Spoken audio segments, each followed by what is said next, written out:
박성재가 피투성이로 실려갔던 그 밤, 병원, 복도 끝에서 고성이가 누군가에게 이번엔 실패하면 끝이야라고 속삭이는 걸 우진이 우연히 들었는데요. 비극을 자초한 고성이의 최후가 어떻게 펼쳐지는지 상상의 시나리오 출발합니다. 구독과 좋아요는 영상 제작에 큰 힘이 됩니다. 간이 시기 후 건강하게 회복된 지은호는 이제야 숨을 좀 돌리고 있었습니다. 지은호는 병원에 있었던 동안에도 한 번도 찾아오지도 걱정하지도 않은 친엄마라는 사람의 치가 떨리고 이제는 미움조차 아깝게 느껴졌습니다. 다만 지은호가 침묵에 빠질 때마다 은호야, 너는 내 삶을 선택할 자격이 있어라고 단단하게 말해줬고 곁을 지켜줬던 지역에 대한 마음은 점점 믿음과 사랑으로 바뀌어가는 것 같았습니다. 한우진은 중환자실에서 일반 병실로 옮겨져 회복 중이었습니다. 몸은 아직 완벽하지 않았지만 정신만큼은 이전과 달라져 있었는데요. 고성이가 우진의 병실에서 다시 후계자 계획을 펼쳤을 때 우진은 더 이상 예전처럼 고개를 끄덕이는 아이가 아니었습니다. 고성이는 부드러운 말투로 시작했지만 말의 끝에는 늘 강요가 숨어 있었습니다. 우진아, 내가 회복되면 아버지 회사는 내가 지켜야 해. 내가 너를 그럴 자격이 있는 사람으로 만들어 놓을 테니 너는 엄마가 하라는 대로만 하면 돼. 고성이는 단호하고도 냉정한 태도로 말했습니다. 우진은 고성이를 똑바로 바라보며 조용히 말했는데요. 엄마, 저는 관심 없어요. 그냥 건강하게 작은 행복을 느끼며 살고 싶어요. 제발 저를 가만히 내버려 두세요. 엄마는 왜 욕심이 끝이 없어요? 사랑하고 사랑해주는 남편이 있고 예쁘게 자란 자식들이 있잖아요. 그러면 행복하지 않아요? 여기 뭘 더 바래요? 네? 우진은 조용히 말을 시작했지만 절규하듯 말을 마무리했습니다. 고성이는 그 말을 듣는 순간 표정이 얼어붙었습니다. 고성이는 우진이 다시 내 손에서 벗어나기 시작했다는 공포를 숨기지 못하고 손을 부들부들 떨었습니다. 우진은 결심했습니다. 간이식의 전말을 아직 모르는, 아니, 정확히는 고성이가 숨겨온 모든 조각을 아직 모르는 박진석에게 말하겠다고요. 우진에게 박진석은 친아버지가 아니라도 아버지로 살아온 사람이었습니다. 그래서 우진은 더 이상 고성이의 거짓말 위에서 박진석이 살아가게 두고 싶지 않았습니다. 그런데 우진이 그 결심을 실행하려는 그 즈음, 박진석의 건강이 흔들리기 시작했습니다. 박진석은 자주 머리가 아프다고 했고 말수가 줄어들었고 가끔은 시야가 흐리다고 했습니다. 박성재는 그 변화를 예민하게 느꼈는데요. 박성재는 아버지가 쓰러지면 이 집이 고성이 손의 통째로 넘어갈 수 있다는 불길한 예감을 지울 수 없었습니다. 결국 우진은 박진석에게 간이식에 관한 이야기를 꺼냈습니다. 우진은 떨리는 목소리로 사실을 말했고 박진석은 처음엔 믿지 못하는 얼굴이었는데요. 나도 모르게 내 아들 간이식을 하게 했다고 도대체 이 여자가 왜? 박진석이 그 말을 되뇌는 순간 분노는 심장보다 먼저 머리를 치고 올라왔습니다. 박진석은 고성이가 자신에게 해온 거짓말의 무게를 견디지 못해 그대로 쓰러지고 말았습니다. 사무실은 순식간에 아수라장이 됐고 우진은 본능처럼 119를 불렀습니다. 아버지, 제발 정신 차리세요. 우진에게 머릿속이 하얘졌습니다. 119가 도착하고 빠르게 병원으로 옮겨졌고 박진석의 응급수술은 뇌 관련 수술로 이어졌습니다. 의사는 수술은 잘 마쳤지만 의식 회복은 환자마다 다르고 빨리 깨어나기 힘들 수도 있습니다라고 말했는데요. 병원에는 고성이, 박영라, 박성재, 한우진이 모두 모였습니다. 박성재는 혹시 지역에 도움이 필요할지 몰라 지역에게 전화를 했고 늦게 도착한 이지역이 성재네 가족을 보다가 소스라치게 놀랐습니다. 이지역은 지은호를 괴롭히며 간이식을 요구하던 그 친엄마와 박성재의 새어머니, 고성이가 같은 사람일 수 있다는 생각을 감히 끝까지 붙잡지 못했습니다. 이지역은 고성이 얼굴을 보는 순간 숨이 멎는 것 같았습니다. 이지역은 조용히 로비로 빠져나가 심호흡을 했고 박성재에게는 병원에 가는 도중 급한 사정이 생겼다고만 얘기하고 집으로 돌아와 생각을 정리했습니다. 이게 도대체 어떻게 당장 무언가를 폭발시키면 지은호와 우진에게 더 위험이 갈 수도 있다는 걸 알았기 때문에 오늘 하루는 그냥 넘어가자 했습니다. 다음 날 이지혁은 자신의 사무실로 박성재를 불렀습니다. 지은호도 함께 있었습니다. 이지혁은 최대한 자제하는 듯한 얼굴로 말을 꺼냈는데요. 성재야, 전에 말했던 은호 친어머니가 어제 너희 아버지 수술실 앞에 있던 그 사람이야. 그분이 너희 새어머니 맞지? 고성이. 그리고 너의 이복 동생 이름이 한우진이고. 박성재의 얼굴이 서서히 굳었습니다. 박성재는 그제야 모든 줄이 한꺼번에 맞춰지는 느낌을 받았습니다. 간이식 수혜자가 한우진이었다는 점, 지은호와 한우진이 쌍둥이라는 점. 박성재는 낮게 말했습니다. 그러니까 새어머니는 내 후배 간까지 끌어다가 자기 아들 살리고. 지은호는 숨을 삼켰습니다. 지은호는 그 문장을 듣는 것만으로도 몸 안이 얼어붙는 기분이었습니다. 지은호는 이지혁을 보며 조용히 말했는데요. 선배, 저 이제 더는 피하지 않을게요. 그런데 상황은 더 빠르게 악화됐습니다. 고성이는 박진석이 의식이 없는 동안 현모양처 코스프레를 시작했습니다. 병실에서 손을 잡고 울고 의료진에게 고개를 숙이고 주변 사람들에게 저희 남편이 깨어나기만 하면 뭐든 내려놓겠다고 말했는데요. 하지만 그 말은 연기였습니다. 고성이의 진짜 계산은 단 하나였습니다. 박진석이 깨어나기 전에 회사를 우진에게 넘기는 판을 깔아야 한다는 것. 그리고 그 판에서 가장 큰 장애물이 박성재라는 것이었습니다. 박성재는 이상한 기척을 느끼기 시작했습니다. 출근길에도 수빈과 만날 때도 누군가 한 걸음 늦게 따라붙는 느낌이 있었는데요. 박성재는 단순한 불안이 아니라 새어머니가 움직이기 시작했다는 확신에 가까운 감각을 느꼈습니다. 너무나 오랫동안 많은 것을 속여왔고 그 이유가 뭘까를 생각해보면 순간순간 보여지던 새어머니의 야망, 지역으로부터 새어머니의 정체를 들은 뒤로 더욱 확신에 찼습니다. 결국 사건이 터졌습니다. 박성재가 수빈을 데려다주고 돌아오는 길이었습니다. 박성재는 모자와 마스크를 눌러 쓴 낯선 사람이 따라오는 것을 느끼고 있었습니다. 그 즈음 이지화는 집으로 돌아오는 길이었고 낯선 사람이 집 주변 골목에서 몸을 숨기는 모습을 보았습니다. 이상하게 여기던 순간 그 남자는 앞에 있는 또 다른 남자에게 달려드는 것을 보았습니다. 지화는 반사적으로 그 낯선 남자에게 달려들었고 제압에 성공했습니다. 기절한 남자 옆에 쓰러져 있는 박성재를 발견했습니다. 박성재는 칼에 찔렸고 신음소리를 내고 있었습니다. 놀란 이지화는 빠르게 119에 전화했고 112에도 전화를 걸었습니다. 다행히 박성재는 생명에 치명적인 상태는 아니었고 수술 후 3주 입원이 필요하다는 진단이 나왔습니다. 하지만 모두가 아는 사실이 하나 있었죠. 이건 우발적 강도가 아니라 누군가의 지시일 가능성이 높다는 점이었습니다.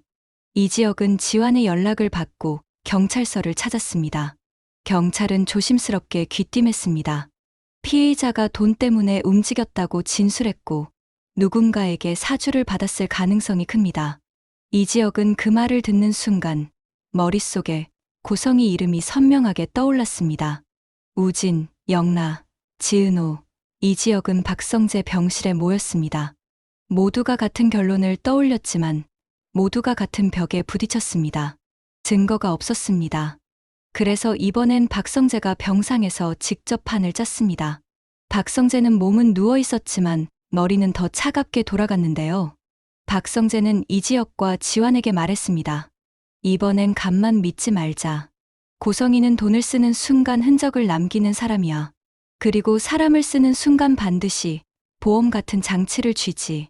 박성재는 먼저 괴한의 금융기록을 좁혔습니다. 공식 수사선 밖에서 움직이기 위해 박성재는 아버지 측 오래된 법무 인맥을 조심스럽게 연결했고 지화는 괴한이 자주 드나들던 환전상 루트를 알아냈습니다. 놀랍게도 괴한은 범행 며칠 전 현금으로 뭉텅이 돈을 받았고 그 돈의 출처는 정식 계좌가 아니라 재단 관련 행사비 명목으로 빠져나온 자금과 시점이 겹쳐 있었습니다. 여기에 영라가 결정적인 한마디를 보탰습니다. 영라는 병원에서 고성이가 간병인에게 무심한 척 던진 말을 들었습니다. 성재는 건강이 약해져서 당분간 경영에서 손 떼는 게 맞아요. 영란은 그 문장이 걱정이 아니라 예고처럼 들렸다고 했는데요. 박성재는 그 말에 확신했습니다. 고성이는 이미 성재 제거 이후의 시나리오를 써놓고 있었다는 걸요. 박성재는 이제는 도저히 새어머니를 용서할 수 없다는 것을 온몸으로 받아들이게 되었습니다. 그런데 그보다 더 무서운 반전이 병실 앞에서 터졌습니다. 박진석이 의식을 되찾는 와중이었고 고성이는 그 사실을 모른 채 박진석의 병실로 들어갔습니다. 거기에는 우진이가 아버지 옆을 지키고 있었습니다. 남편이 어떤지에 대한 걱정은 한마디 없이 고성이는 목소리를 낮추며 말했습니다. 우진아, 내가 너를 아버지 후계자로 만들어 줄 거야. 너는 어서 몸을 회복해야만 해. 성재만 정리되면 길이 열려. 우진은 단호했습니다. 엄마, 난 관심 없어요. 몇 번을 말해요. 제발 저를 가만히 내버려 두세요. 고성이는 화가 치밀어 오르지만 혹시나 하는 마음에 더 이상 말을 이어가지는 않았습니다. 그 대화를 박진석이 들었습니다. 정확히는 완전히 깨어난 상태가 아니었지만 듣고 이해할 만큼은 의식이 돌아와 있었던 거죠. 박진석의 눈이 아주 미세하게 흔들렸고 손가락이 침대 시트를 살짝 움켜쥐었습니다. 하지만 박진석은 그 즉시 폭발하지 않았습니다. 박진석은 이번엔 고성이를 지켜보기로 결정했습니다. 박진석은 자신이 깨어났다는 사실을 숨겼습니다. 고성이가 더 깊은 말을, 더 치명적인 행동을 스스로 꺼내게 만들기 위해서였죠. 박성재는 아버지가 걱정되어 자신이 환자라는 것도 잊고 있었습니다. 며칠 뒤, 이제는 서서히 움직일 정도로 회복된 박성재가 박진석 병실에 조심스럽게 들어왔을 때 박진석은 아주 낮게 말했습니다. 성재야, 나 깨어났다. 박성재는 순간 숨이 멎는 줄 알았는데요. 박진석은 이어서 말했습니다. 고성이는 아직 모른다. 그리고 난 이제 확실히 끝내려 한다. 박성재가 이를 악물며 대답했습니다. 아버지, 제가 증거를 모으는데 성공했습니다. 성재를 찌른 범행 자금의 흐름과 고성이 측근 통화가 연결됩니다. 박진석은 느리게 고개를 끄덕였습니다. 그 고개는 분노의 고개가 아니라 판결의 고개였습니다. 박진석은 마지막으로 이렇게 말했는데요. 이제부터 내 회복은 연기다. 내가 쓰러진 척하는 동안 고성이는 더 빨리 움직일 거다. 그 움직임을 우리가 그대로 받쳐서 도망갈 길을 전부 끊는다. 박성재는 이해했습니다. 아버지는 고성이를 내쫓는 수준이 아니라 이 집과 회사에서 고성이의 이름을 완전히 삭제하려는 겁니다. 지은호도 결심이 섰습니다. 지은호는 박성재에게 조용히 말했습니다. 선배, 제가 증인이 되겠습니다. 간이식 압박부터 지금까지 고성이가 저한테 했던 말과 행동 전부 기록해 놓았습니다. 이지혁이 덧붙였습니다. 나도 준비됐어. 은호가 더는 혼자 서게 하지 않을 거야. 영라도 흔들리는 목소리로 말했습니다. 아빠, 엄마가 무슨 짓을 했는지 제가 직접 말할게요. 우진은 조용히 숨을 고르고 말했습니다. 아버지, 저는 후계자가 되고 싶지 않습니다. 하지만 엄마가 더는 누구 인생도 망치지 못하게 하겠습니다. 그날 밤, 박진석과 박성재는 같은 결론을 공유했습니다. 고성이의 몰락은 감정으로 만들지 않고 고성이의 욕심이 움직인 흔적으로 완성시킨다는 결론이었죠. 그리고 마지막이 가까워지고 있었습니다. 박진석이 의식을 숨긴 채 회복 속도를 늦추는 동안 고성이는 이미 회장대행 체제와 우진 후계자 띄우기 시나리오를 밖으로 흘리기 시작했는데요. 그 순간부터 고성이는 스스로 증거가 되는 움직임을 연달아 남기게 됩니다. 박성재는 침대 위에서 미소를 아주 잠깐 지었습니다. 그리고 생각했습니다. 새어머니, 이번엔 제가 도망가지 않습니다. 이번엔 아버지랑 같이 문을 닫겠습니다. 이제 남은 건 하나였죠. 박진석이 깨어났다는 사실을 공개하는 그 순간, 고성이가 가장 자신만만하게 내민 카드 위에 수갑을 얹은 일입니다. 박진석이 눈을 뜨는 순간, 고성이는 자신이 쥐고 있던 판이 이미 뒤집혀 있었다는 걸 아직 몰랐는데요. 박진석은 의식이 돌아온 뒤에도 한동안 숨죽여 지켜보고 있었습니다. 박진석은 고성이가 어떤 말로 우진을 흔들고 어떤 방식으로 성재를 배제하려 하는지 끝까지 확인해야 한다고 판단했는데요. 박진석에게 이 싸움은 부부싸움이 아니라 가족과 회사를 동시에 노린 배신에 대한 단죄였기 때문입니다. 그 사이 박성재를 찌른 범인의 입은 쉽게 열리지 않았습니다. 돈을 받았다는 사실은 인정했지만 사주한 사람이 누구인지는 끝까지 함구하고 있었죠. 난 시킨 대로만 했습니다. 이름은 모릅니다. 같은 말만 반복했는데요. 이지혁은 그 태도가 더 수상하다고 느꼈습니다. 이름을 모를 수는 있어도 연결된 창구는 존재할 수밖에 없다는 게 이지혁의 판단이었습니다. 이지혁은 경찰과 함께 범인의 동선을 다시 훑었습니다. 이지혁은 무작정 감정적으로 밀어붙이지 않았습니다. 돈의 흐름과 통화 기록, 그리고 범인이 범행 전에 만났던 인물의 CCTV를 조용히 맞춰갔는데요. 특히 범인이 받은 현금 뭉치가 어디서 어떻게 전달됐는지를 좁혀 들어갔습니다. 결정적인 실마리는 의외로 단순한 곳에서 나왔습니다. 범인이 쓰던 두 번째 휴대폰이었습니다. 범인은 버린 폰이라고 주장했지만 경찰이 확보한 디지털 포렌식 결과 그 폰에는 중간 전달책의 음성 메시지가 남아 있었습니다. 사모님이 이번엔 확실히 끝내라고 하셨어. 일 끝내고 바로 잠적해. 라는 말이었죠. 범인은 그 음성 파일이 재생되는 순간 얼굴이 굳었습니다. 이지혁이 낮게 물었습니다. 이 사모님이 누구냐? 범인은 처음엔 버텼습니다. 그냥 그렇게 부르라고 해서. 경찰이 차분하게 압박했습니다. 이제는 별명으로 넘어갈 단계가 아닙니다. 내가 침묵하면 공범이 된다. 그리고 이지혁이 마지막으로 던진 말이 범인의 심리를 무너뜨렸습니다. 박성재가 죽었으면 너도 끝이었어. 넌 버려질 말단이었다. 범인의 눈이 흔들렸습니다. 자신이 돈 받고 움직인 칼이 아니라 버려질 소모품이었다는 사실을 그제야 실감한 거죠. 이후 경찰들의 집요한 신문으로 범인은 자백을 했고 거기에 경찰 조사가 광범위하게 이루어졌습니다. 며칠 후 이지혁은 경찰로부터 범인이 자백한 내용을 전달받았습니다. 결국 범인은 입을 열었습니다. 고성이랍니다.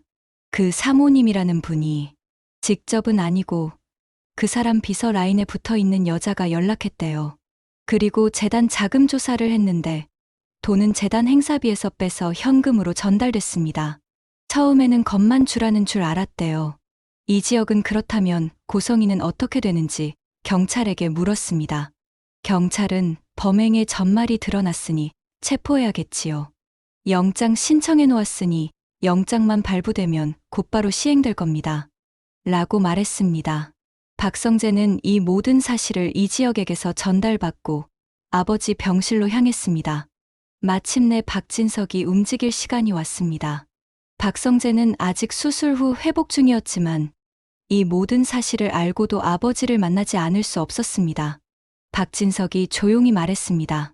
성재야, 오늘 끝낸다. 박성재가 고개를 끄덕였습니다. 아버지, 이지혁이랑 경찰이 자백을 받아냈습니다. 이제 증거가 연결됐습니다. 그날 오후 박진석은 고성이를 병실로 불렀습니다. 고성이는 여전히 현모양처의 표정을 걸치고 들어왔는데요. 그 표정은 누군가에게 보여주기 위한 완벽한 연극임을 알고 있는 박진석은 치가 떨렸습니다. 여보, 몸은 좀 어떠세요? 제가 오늘도. 박진석이 말을 끊었습니다. 고성이, 이제 필요 없다. 고성이가 얼어붙었습니다. 박진석은 침대에서 천천히 몸을 일으켰습니다. 그 장면만으로도 고성이의 눈빛이 흔들렸는데요. 깨어났을 리 없다고 믿었던 사람이 완전히 깨어있는 눈으로 자신을 바라보고 있었기 때문입니다. 박진석은 낮고 단단하게 말했습니다. 우진에게 한 말, 다 들었다. 성재를 치우고 후계자판을 만들겠다는 말도. 고성이가 급히 웃음을 지으려 했습니다. 여보, 그건 오해예요. 전 다 가족을. 박진석이 한 장의 서류를 들어 올렸습니다. 이건 오해가 아니라 자백이다. 그 서류는 박성재 피습 사건, 사주 관련 진술서였고 범인의 자필 서명과 녹취 요약이 함께 붙어 있었습니다. 고성이의 입술이 떨렸습니다. 이게 무슨 장난을. 그때 병실 문이 열렸습니다. 이지혁이 경찰과 함께 들어왔습니다. 이지혁은 고성이를 보며 숨을 길게 내쉬었는데요. 이지혁에게도 이 순간은 단순한 정의 구현이 아니라 지은호를 지키기 위한 마지막 문을 여는 일이었습니다. 경찰이 차분하게 고성이에게 말했습니다. 고성이 씨, 박성재 씨에 대한 살인미수 교사 및 자금 제공 정황으로 체포 영장을 집행하겠습니다. 고성이가 뒤로 한 걸음 물러섰습니다. 말도 안 돼요. 난 그런 적 없어요. 박진석이 고성이를 똑바로 바라보며 말했습니다. 너는 늘 난 그런 적 없다로 시작했지. 그런데 내 옆엔 늘 피해자가 있었다. 고성이는 마지막으로 우진을 찾으려 했습니다. 마치 우진이 자신의 방패가 될 수 있다는 듯이요. 우진아, 너라도 말해. 엄마가 너를 위해. 우진이 단호하게 말했습니다. 엄마, 나를 위해서라면 성재 형을 찌르라고 시키지 않았겠죠. 그 말이 고성이의 숨통을 완전히 조였습니다. 박성재가 낮게 덧붙였습니다. 새어머니, 오늘은 가족극이 안 통합니다. 고성이는 발버둥을 치려 했지만 경찰이 수갑을 채우는 순간 힘이 빠져버렸습니다. 복도에서 고성이가 끌려나가는 동안 박진석은 단 한 번도 고개를 돌리지 않았습니다. 박진석은 감정으로는 이미 오래전에 끝났고 오늘은 처리의 날이었으니까요. 이지혁은 병실 앞에 잠깐 멈춰 섰습니다. 회장님, 은호 쪽도 보호 조치 들어가게 하겠습니다. 박진석이 고개를 끄덕였습니다. 그래. 이제부터는 피해자를 지키는 쪽이 먼저다. 고성이가 병원을 떠나는 그 순간 이 집의 공기는 완전히 달라졌습니다. 고성이의 권력은 말로 유지되던 공포였고 그 공포는 증거 앞에서 무너졌습니다. 박성재는 침대 가장자리에 앉아 숨을 고르며 말했습니다. 아버지, 이제 진짜 시작이네요. 박진석이 낮게 대답했습니다. 그래, 시작이다. 하지만 이번 시작은 누구의 피 위에 세운 권력이 아니라 너희가 다시 숨 쉬게 만드는 시작이어야 한다. 그리고 그 말은 이지혁과 우진과 영라, 그리고 지은호가 앞으로 같은 편에 설 이유를 충분히 만들어주고 있었습니다. 고성이는 체포됐고, 박진석은 깨어났고, 박성재는 살아있었고, 이제 남은 건 고성이가 남겨둔 나머지 어둠까지 하나씩 정리하는 일이었습니다. 구독과 좋아요는 영상 제작에 큰 힘이 됩니다.